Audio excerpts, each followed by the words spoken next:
So I'm going to ring someone right now. He's playing in Italy. Let's see if he picks up, man.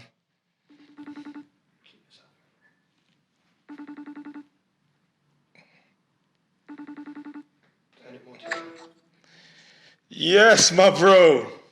Good on, bro. What's happening, man? What's happening, Fikayo? You good? I'm good, man. I'm good. How are you? I'm good. How's things in Milan, man? Yeah, everything's good, man. Everything's good. Yeah. Nice. Yeah, I can.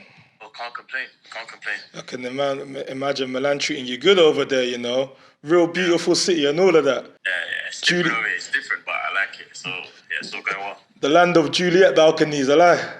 Yeah. Yeah, I hear you. Listen, man. First and foremost, yeah, I've got to give you a massive shout out, man, because, bro, like a lot of people are gonna be so inspired. They're inspired by you. You know what I mean?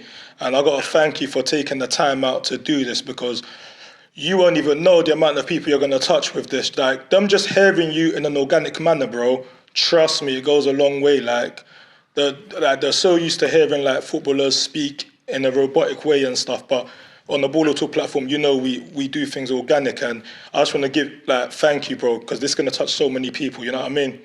Yeah, all good. No Yeah, worries. man. So how's the season going though, bro? How's it going, man? Yeah, it's going well. You know, the team's doing well. Hopefully, we're gonna, have a real good chance at the title this year. Yeah. So we're doing well. I'm playing a lot. Obviously, playing in the Champions League. Yeah. Things good. You know, fans are back in Italy now. So when I first came here, there were no fans. Okay. So now I'm seeing what they're really like. What's it like? Crazy? Oh yeah, they're mad. So it's so different to England. Like, Is it? That the fans have such I think they have more of a connection with the team. You know, this is like their life kind of thing. So I've been doing it a lot. It's so good. Nah, that's sick to hear, man. That's sick to hear, bro. And I see you scored your first Champions League goal the other day. But yeah, that's cold. Yeah. I remember all my friends were saying I think you're gonna score this game. I just feel like you're gonna score. And I was kind of like, listen, let's just hope we win first. And then, if I score, that's a bonus. Unfortunately, we didn't win, but I managed to score. So, yeah. It was a special moment. That was the first time my mom actually came to Milan. Oh, okay. Nah, that's sick. Nah, that's proper sick, man. That's proper sick. And obviously, you've been there for, what is it now, a year, innit? Yeah, it's coming up to a year in about a week or two. So Yeah. Really yeah, it's gone really quick, man. What's the difference between England and Italy, Italian football, English football and Italian football? What would you say? I think how I see it or how I think about it is if you know American football, the quarterback has all the places okay, when I call this, or when the ball, you should be here, you should be here, and then the other team has to kind of just tries to kind of combat that. Do you know what I mean? Kind of like in Italy, so when the ball's here, everyone go win the ball back. Everyone should be here, so we're compact as a team. England, there's a lot more intensity. I think you could say a lot. So if someone runs off someone, it's you just got to adapt to it. Really quickly. Yeah. But in Italy, I feel like everything's a lot more thought out, and the teams, everything's very structured, and it's okay, you have to do this, you have to do this. But in England, I feel like there's a bit more freedom in the sense that you could just go. I just watched the game. The manager was talking to me saying, the intensity is just mad. Everyone's just going. 100%. Yeah. I get you. So what you're basically trying to say, Italian football is basically like chess. Yeah. You know what I mean? Everybody's move is mad tactical, specific, whereas English football is a bit more. You can take a bit more risk in it. A lot more thought processes. Yeah. So thinking about where you are at all times, know where your teammates are, all that sort of stuff. Yeah. A bit more physical and a bit more running and, just kind of adapting to something happening really quickly. So, yeah. I feel you. And, bro, do you know I'm going to say? You're a young OG. Do you know why I say you're a young OG, yeah? Because you're still only 23, yeah? 24, yeah. 24, my bad, 24, yeah? But you've been about for so long, bro. That's why I call you a young OG. You made your debut at 18, innit? You got what I'm saying?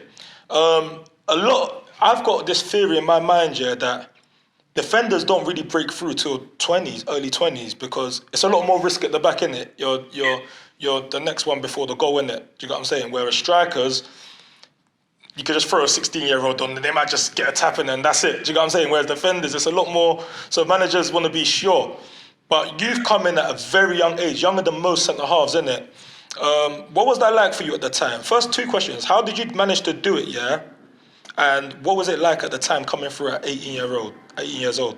Yeah, I mean, the way I managed to do it, I don't know. I think, I just tried to, do what the coaches asked me. Tried to, just do what was best for myself in terms of, I knew I was fast. I knew I was good at 1v1. So when I had the chance to show that, I made sure that I was, doing that to the best of my ability, and then the things that I need to work on, I tried to work on as much as possible. And I think that those sort of stuff has helped me just, kind of to keep my head down, stay focused. And, when I made my debut, that was like I remember that season, that was like the best season. I had academy days in terms of, youth league, we won the UEFA, we won the youth cup. I got the academy player of the year, and then I made my debut at the end of the year. So like that year was when I thought, okay, like I feel like maybe I can, I'm ready to take the step and go on loan and stuff like that. But then I wasn't expecting to make my Chelsea debut, and then I managed to, like, whoa, this is mad. And like, Fabregas and John Terry, everyone was there. Yeah, it was mad. So that's when I thought, okay, maybe I can step into men's football, and if it's at Chelsea, it was on loan. I ended up going on loan, but I started thinking, yeah, I think I'm ready, or I feel like now is the right time for me to take the step. And I did it next season. So looking back on it, that was. No, that's so sick. That's so sick. I even see the big grin on my teeth, like, because I'm just thinking, bro, what an inspiring story. And I just feel like, bro, like, you're a testament to, do you know what I mean, giving someone a chance and being patient with them, because now look at the player you've become, and you're still on your way. You're still gonna get better. Do you know what I mean? You're back in and around the England fold. You know what I mean? And it's brilliant to see. You're looking forward to like the World Cup. Yeah, for sure. That's definitely a goal of mine in 2022.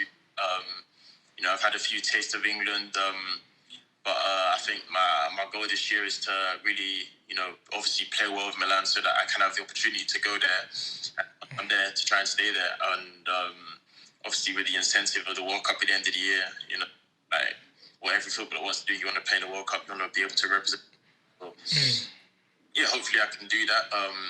There's still a long way, so I still have a lot to do, a lot to improve to get there. But I feel like if I carry on like the way I'm doing now, then I have a good chance to make it. So I just have to keep working hard, keep my head down, and perform well.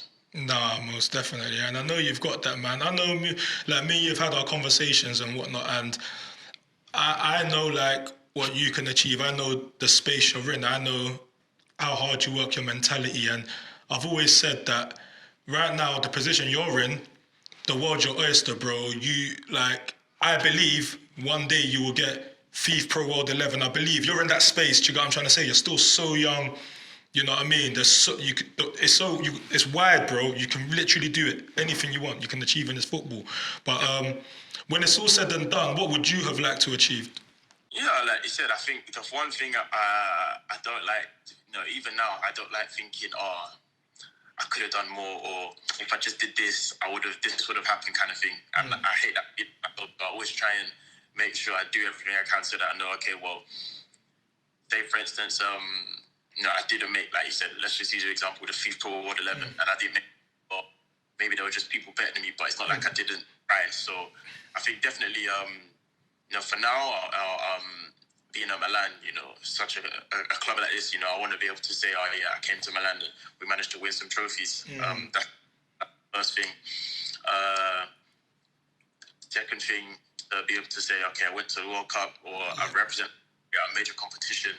That would be, if I was to, finish my career with that, then I'd be happy. Even now, my dad and I talk, and he says, even at 24, the things that I've won, even like youth level, so under 20 World Cup, the 2 youth cups, 2 youth leagues. Hey, talk, bro. Go on, what else you want, bro? Like all this sort of stuff he says is like, Most 24-year-olds can't even say they've done that, but you managed to do that. So that's it. Grateful for where I am, but obviously, in this world is, there's nothing wrong with wanting more and aspiring to more. So that's that kind of do, and hopefully by the end of my career I can say I won all the stuff, but then I won extra and I did extra and I pushed myself and I got the best out of myself. So that's kind of mentality of where I'm kind of thinking. Zlatan Ibrahimovic, yeah. Guy's still going at 40 years old, yeah. One of my favourite players ever. Yeah, I can imagine. Such an inspiration. How is he still going at 40 years old, and what influence does he have in and around Milan, in the team and that? Because, bro, I know he's a massive character, you know what I mean? Do you know what it is? He's so competitive, everything he wants to do, he wants to win. He's 100% with everything. Training games, he's on everyone that is on his team to make sure that he wins. He's a little bit of a freak. He's just mad. He's always talking. You always, obviously he's got a distinguishable voice. You know it's him. But in the change room, whether he's playing or whether he's not playing, he's always talking, always encouraging people. And he's a big part of the team. He's always making sure that everything's kind of in balance, kind of thing. Because we've got a young team, so he's kind of the one who always talks to people, and he's a big character, as you can imagine. Yeah, and if there's anything you've learned from him, what would you say you've learned from him so far? 100% in everything. Train the way you play.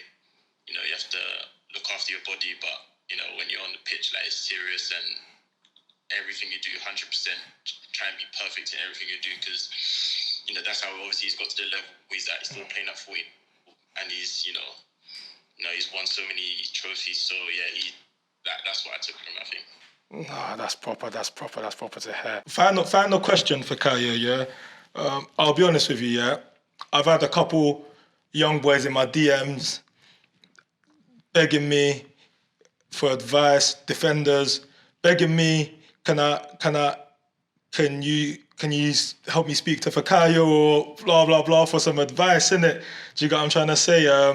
And I think that's just so dope. Like I said in the beginning, so many kids look up to you and whatnot, man. But all these people that are looking at you right now, all these people that want advice looking at you, what advice would you give to the next ones up and coming? I think the advice that I always had, or I always kind of used, was well, my dad used to say it to me, he's like, everything yields to diligence. It basically means if you work hard, if you're if you want something and you work hard to get it, then at the end it will happen. So just kind of working hard, keeping your head down. Don't get too, if something goes wrong, don't get too low. If things are going really well, don't high. Just kind of staying level-headed and keeping good people around you, and just try and get the best out of yourself as much as possible. Some people like to, for instance, maybe relax after a game or relax after training, or people like to do extra stuff, but finding what kind of gets the best out of yourself so that you can keep going and going and going. That's it. That's it. And I always tell the young boys whenever they ask me, is just to become the best version of yourself as a player. You know what I mean? And everything else should follow through. So no, I proper appreciate that, Fikayo. Look, I'm gonna talk your shit for you. You know what I mean? You're a legend, bro. You're the coldest. You're playing at Milan, yeah? One of the biggest clubs in the world. At 24, you're doing your thing, my guy. Keep doing your thing, bruv. Keep making us proud, boy. I'll talk the shit for you, bruv. You get me? So once again, yeah, bro, thank you so much, man. Honestly, bro. Appreciate that. And we're going to chop it up soon, my guy. When you're back in London, maybe we can do a sit down a little bit longer. You get me? Ready for that, 100%. Yeah? All right then, my bro. Love, man. You take care, bro, yeah? All right, bless. Thank you. Hey, so that was it, man. Hey, Fikayo Tomori, man. There you have it, man. Hope you guys enjoyed that, man. And I'll see you again real soon.